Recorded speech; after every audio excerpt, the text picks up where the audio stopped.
Hey everybody, what is going on? I hope you guys are all doing well, and welcome to another tutorial video. In this video, I'll be explaining to you guys how you can edit texts in Messenger, so let's get right into it.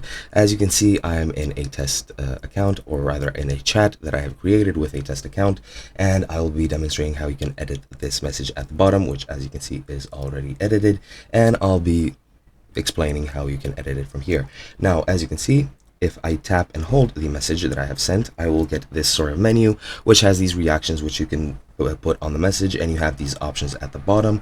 What you need to do is tap on more, and from there on, as you can see, this whole menu appears, and from here you can tap the edit option right here.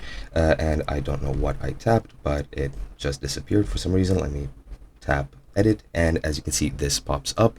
It's basically just like writing and sending a message classically. However, you'll have the text in this field and you can change it however you want. Let me just delete it and write something else, some gibberish.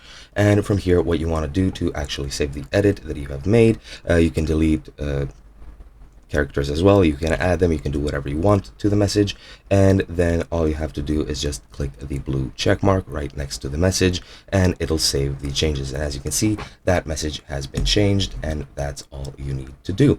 Hope you guys enjoyed, and I'll be seeing you guys in another video.